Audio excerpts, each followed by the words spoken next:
ముఖ్యమంత్రి గారు గాంధీ దవాఖానకు లేదు, ఒక ఊరికి పోలేదు. నేను ఎక్కడెక్కడ పోయినా నాకు తెలుసు అధ్యక్ష, డబ్బా కొట్టుకుని మాకు రాదు. ఇంక వారు ఎందుకంటే అధ్యక్ష ప్రతిపక్షం కదా, ఏదో బదనాం నెట్టాలి, బయట అదే మాట్లాడుతున్నారు అధ్యక్ష. మేము ఏదో చేయనట్టు పట్టించుకోనట్టు ఇవి కరెక్ట్ కాదు అధ్యక్ష. మేము నిశ్చితంగా గమనిస్తున్నాం. Yes, I'm on record, I'm telling. నిశ్చితంగా మేము గమనిస్తున్నాం సార్. వీళ్ళ వైఖరి గమనించే వీళ్ళతో మాట్లాడి కూడా లాభం లేదు అనే పద్ధతిలో ఊరుకున్నాం. మీరు ఎవ్వరు కన్ఫ్యూజ్ కావద్దు. కేసీఆర్ బతికే ఉన్నాడు, ఏం కాదు కానియడు. కాబట్టి అనవసరంగా రాజకీయాల కోసం చెప్పిన మాటలలో పడి ప్రజలు ఆగం కావద్దని నేను ప్రజలకు విజ్ఞప్తి చేస్తా ఉన్నా.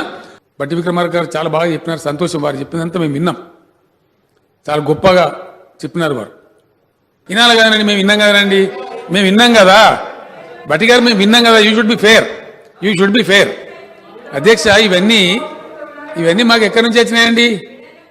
మాకు మేమే ఇప్పుడు క్రియేట్ చేసినాం హవాలా. 50 ఏళ్ళు 60 ఏళ్ళు వాళ్ళే కదా అధ్యక్ష, వాళ్ళ నుంచే ఇవన్నీ వచ్చినాయి.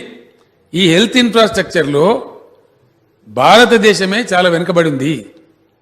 వాళ్ళతో పాటు మీరు కూడా ఈ రాష్ట్రాన్ని అట్లే ఉంచారు. మీ నుంచి వారసత్వంగా మాకు వచ్చింది ఈ దరిద్రం అంతా. ఇది డెఫినెట్గా మీరు లాస్ట్లో చెప్పిన మాట చాలా బాగుంది. బడ్జెట్లు పెంచాలి, 100% హెల్త్ ఇన్ఫ్రాస్ట్రక్చర్ ఇంప్రూవ్ కావాలి అధ్యక్ష.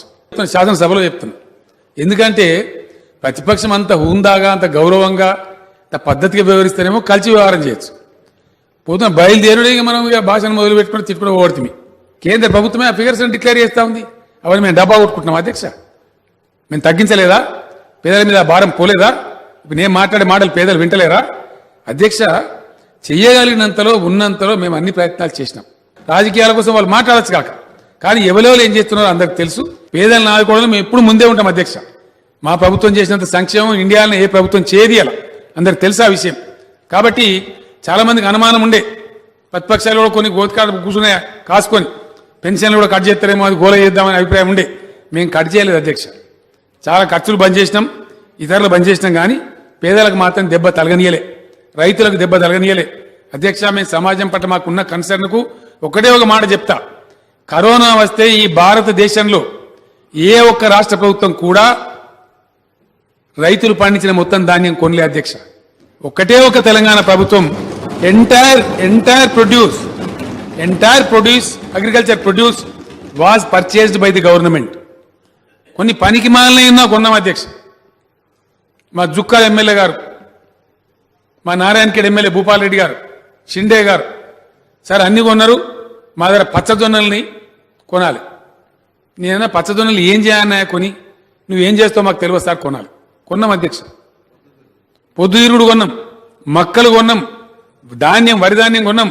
ఒక్క గింజ కూడా లేకుండా అధ్యక్ష. ఇంకోటి సమాజం పట్ల మాకు కన్సర్న్ లేదు అధ్యక్ష. మండీస్ బంద్ కర్నా చాయే అని చెప్పిన నేను. ఎందుకంటే ఆడ వచ్చి జనమంతా ఒక్క రైతులు గుమ్మగుడితే మార్కెట్ కమిటీలకు వస్తే ముబ్బడిగా ఇబ్బందులు అయితే అని చెప్పి వాళ్ళ ఊళ్ళలోనే ప్రతి విలేజ్లో ఎక్కడికక్కడ కొనుగోలు సెంటర్ పెట్టి రైతులను రానియలే, రైతుల ప్రమాణాలు కాపాడినే మేము. ఇదంతా లేదా చరిత్ర?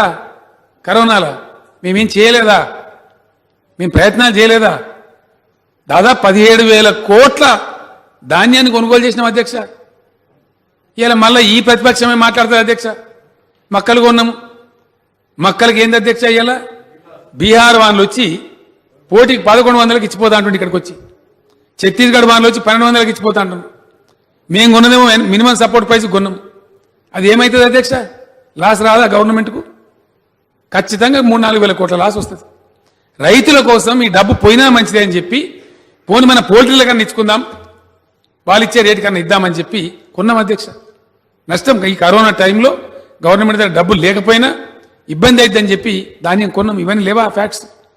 ఇక మేమేం చేయలేదు, మేము మాత్రం తిరిగి అది చేసినామంటే ఎట్లా? అది మా ఎమ్మెల్యేలు పనిచేయనట్టు, మా మంత్రులు పనిచేయనట్టు, మేము పనిచేయనట్టు, మేము పట్టించుకోనట్టు సమాజాన్ని ఇది కరెక్ట్ కాదు అధ్యక్ష.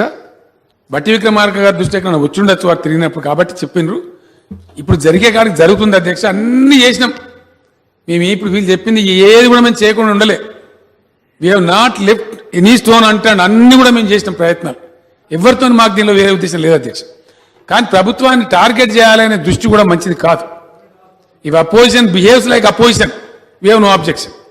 Somebody wants to target the government, we have to reply sir, we have to reply. మేము మంచి పనులు చేసినాం, మొత్తం చెడ పనులు చేయలే. మంచిని చెడ్డను కలిపి ఒకటనే కారణం కడతామంటే మేము కూడా తీవ్రంగా స్పందించాల్సి వస్తుంది. అతి ముఖ్యమైన సబ్జెక్ట్ అనుకున్నప్పుడు opposition can bring it your notice. This is very serious subject. We want to spend more time, we want to say more ideas. Then you can be graceful to allot little more time. It is up to your grace. అధ్యక్ష, మరి మాకు కూడా equal opportunity రావాలి మా మెంబర్లకు. మా member మాట్లాడిపోతే మరి అసెంబ్లీలో నువ్వు అనుకున్నావా, నువ్వు కనబడతలేవు అంటే ఏం చెప్పాలి అధ్యక్ష? మా వాళ్ళు కూడా మాట్లాడాలి కదా. నేను అధ్యక్ష అయ్యేలా పార్లమెంట్లో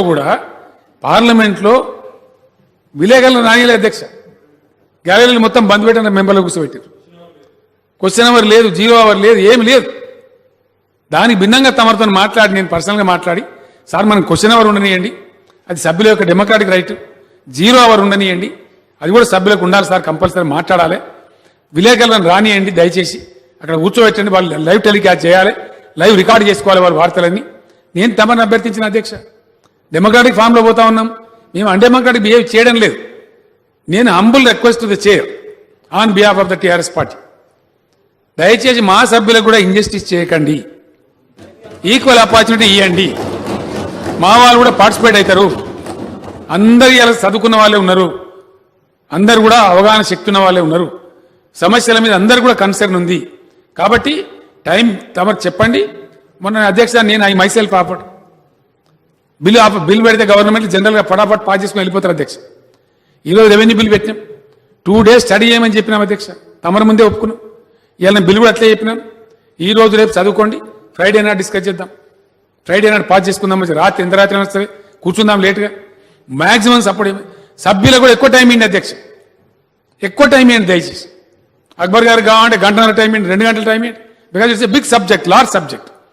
I request all honourable opposition members also, whenever you feel that on a particular subject you want more time, please approach the honorable speaker. As a leader of the house, I will also support you. అధ్యక్ష నిన్న PV గారి మీద మాట్లాడుతున్నాను, బట్టి విక్రమార్క గారికి ఇచ్చారు, వారు మాట్లాడి 7 నిమిషాలు మాట్లాడారు. బట్ టైం మించి శ్రీధర్ బాబు గారు చెప్తే, శ్రీధర్ బాబు గారి కుటుంబానికి పివి గారి కుటుంబానికి అనుబంధం నాకు తెలుసు అధ్యక్ష. ఆయన ఎందుకంటే తర్వాత ఇంకో పర్టినెంట్ అంశం ఏంటంటే, Sridhar Babu represents Manthani constituency which was represented by PV Saab. కాబట్టి ఆయన మాట్లాడమే సంస్థంగా ఉంటుందని నేనే లెజిస్లేటివ్ అఫైర్స్ మినిస్టర్ గారు తమ కబురు పంపించిన. అవకాశం ఏంటి సార్ దయచేసి, టైం ఇచ్చిండ్రు. మోడరేట్ ఉంటాం కానీ మేమంతా హార్డ్ అండ్ ఫాస్ట్ లేము. ప్రతిపక్షాల గొంతు నొక్కితే మాకేమొస్తుంది నాకు అర్థం కాదు. మాకే పెద్ద గొంతు ఉన్నది, ఆల్రెడీ 100 మంది ఉన్నాం మేము. మీ గొంతు చిన్నగా అయింది, మేమేం చేయాలా అధ్యక్ష? I remember in the same house Sabitha Indra Reddy గారు కూర్చున్న కుర్చీలో వెనక కూర్చుండేది అధ్యక్ష. టీఆర్ఎస్ పక్షాన్ని నేను ఒక్కనే మెంబర్ గెలిచిన అధ్యక్ష. ఆ రోజు ఒకటే ఒక మెంబర్. ఆ రోజు నేను అక్కడ కూర్చుండి ఒక బీఎస్సీకి పిలిస్తే నన్ను పిలిచారు అధ్యక్ష.